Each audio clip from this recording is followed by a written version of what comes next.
Happy Monday, everyone. John Lorden here with another episode of Brain Scratch, Case Cracked. Today's case is from that time we had the internet, but it was still pretty young. News wasn't exactly automatically being posted to the internet after it was put into newspapers. But despite all that, Christy Arnhart has worked very hard digging into some newspaper archives and has pulled together today's story. It's a really interesting story. I've never heard of something quite like this. It almost sounds like something that would be used for the plot of a movie or a television show or something. But this is a story that I like to call Close to Deathbed Confession. July 5th, 1995, Nashville, Tennessee. It's a hot mid-morning on the day after Independence Day. 11:30 a.m. to be exact, when police and firefighters are called to the scene of a burning house just off the Ashland City Highway near Briley Parkway. A truck driver traveling down the highway saw smoke slowly rising from a home owned by the local Church of the Living God, and he could see two men fleeing from it.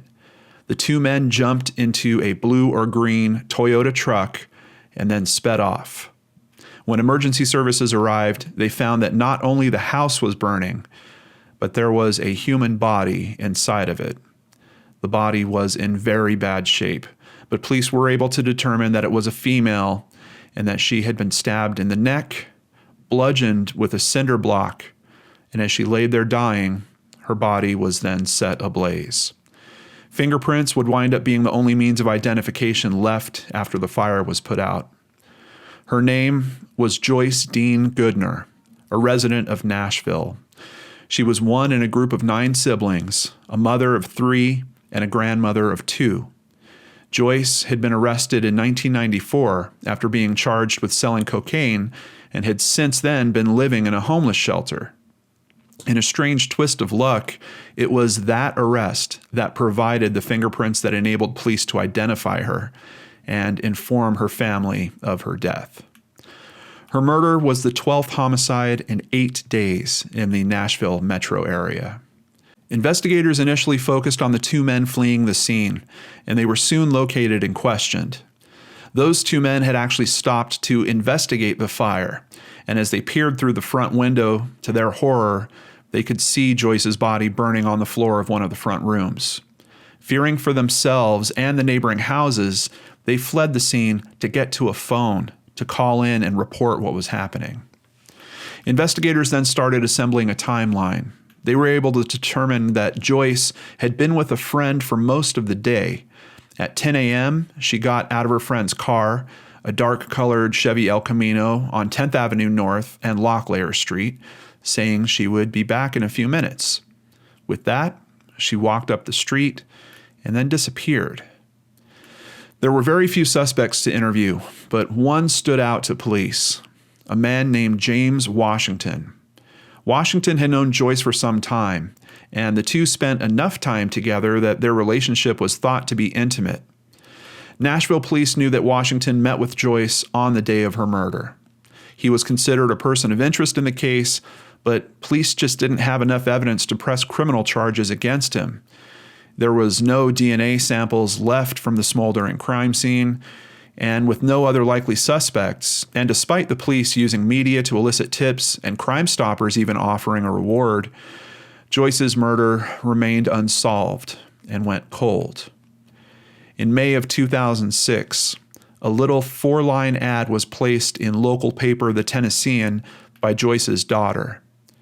It simply read, "Goodner, Joyce Dean, in loving memory, sadly missed by Sonia Goodner." 3 years after that, in 2009, police would finally get a break that no one could have expected.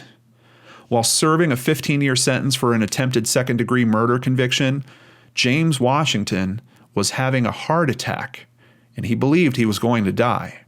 He was transferred to a local hospital with a guard accompanying him.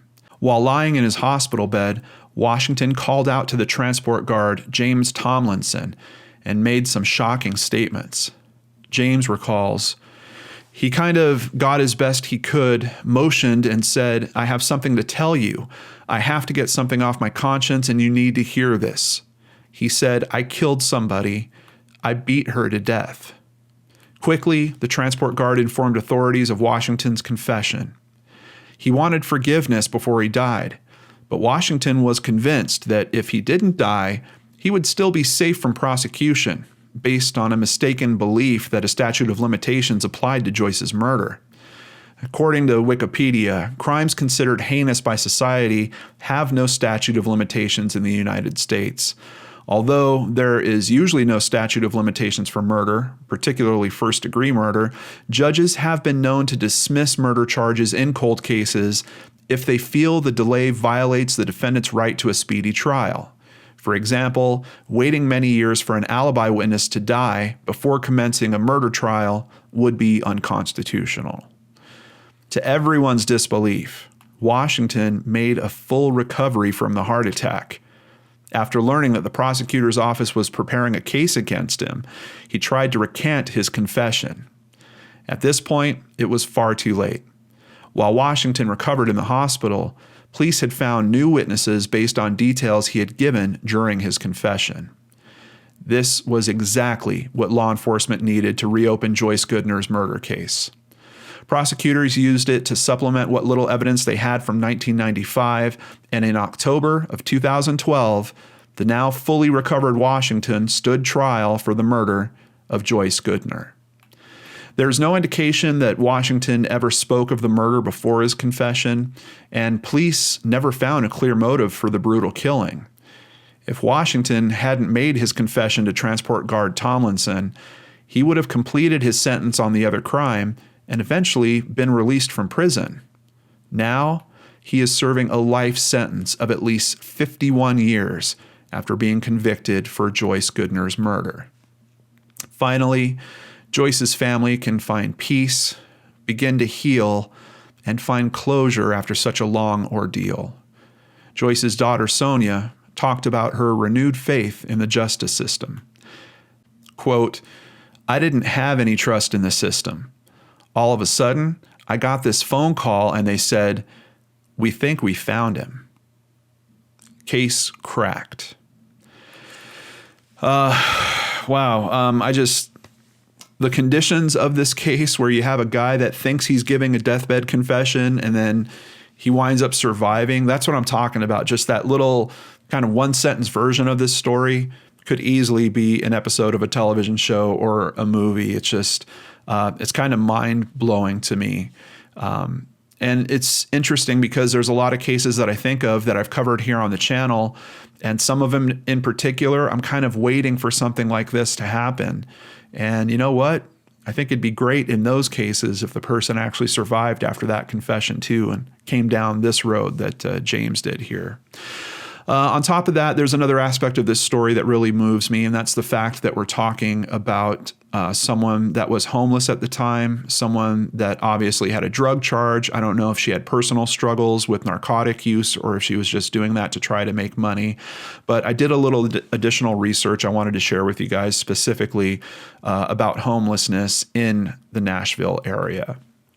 As Nashville's housing costs rise, so does the homeless population.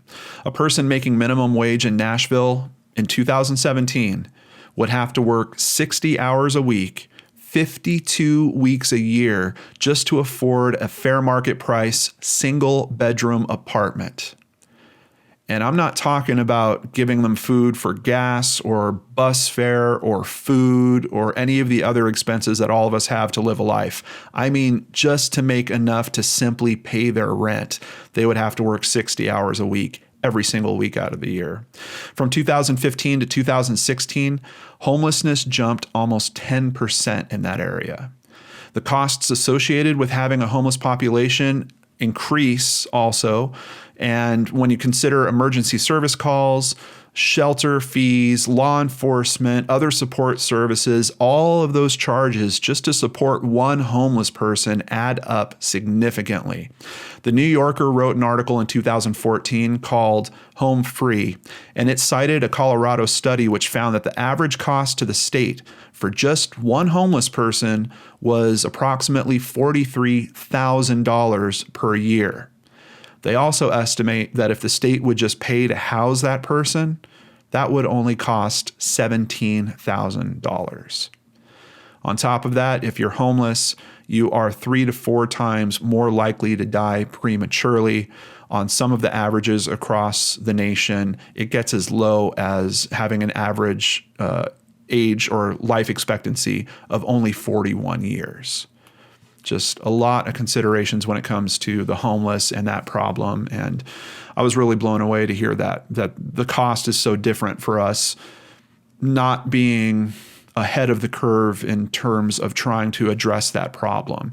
And instead of us being a little more forward thinking and trying to essentially help these people by giving them better services just right out of the gate, we're playing catch up and we're spending over twice as much trying to deal with it that way.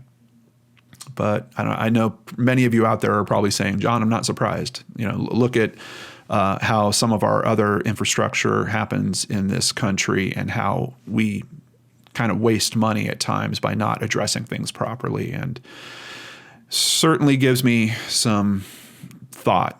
Some room for thought on this, and I hope that you guys appreciate that insight and think about it as well. Let me know if you have any thoughts in particular on that information that I just shared or other aspects of homelessness in the description box below. Also, what did you think of this case? Unfortunately, we couldn't even find a picture of Joyce.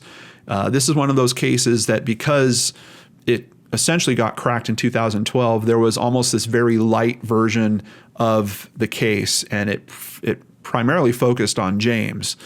So pretty easy to find pictures of him, but unfortunately, even digging through newspaper archives, we couldn't find any photos of Joyce. But she's got family out there that love and miss her, and I know that we can all associate and empathize with that. Before I end today's video, I want to thank several people that are donating to the channel through PayPal. And if you want to do that, all you have to do is go to www.lordenarts.com. In the upper right-hand corner, you'll see options for PayPal and Patreon. You can help support the channel, help keep me here doing what I love doing, and help me help other families like we do so many times with donations on these cases. But I have to give a very quick thank you to Jennifer Wilson, who's been kind enough. I've mentioned this several times, but she has set up a monthly payment. You could do that also at lordenarts.com, almost like Patreon. You just say, hey, I want to donate $1 a month, and PayPal will handle that automatically for you from there on. A big thank you to Mark Witt, who also sent a really nice comment. He said, thank you for the great work you do. I look forward to every episode. And thank you, Mark, for the support. I truly appreciate it. Catherine Robertson with a very big donation. Thank you so much, Catherine. We are going to do great things with that. We're going to keep the channel here and healthy, and we're going to help other people. And thank you so much for being a part of that. And finally, Vanessa Dearman, who said, absolutely adore your work. Wish I could do more. You've done plenty, Vanessa. You're part of my core team that makes us all work. Thank you so much. Hope you all have a wonderful start to your week. I'll see you back here on Wednesday with a brand new episode of Searchlight here on the Lord and Arts channel.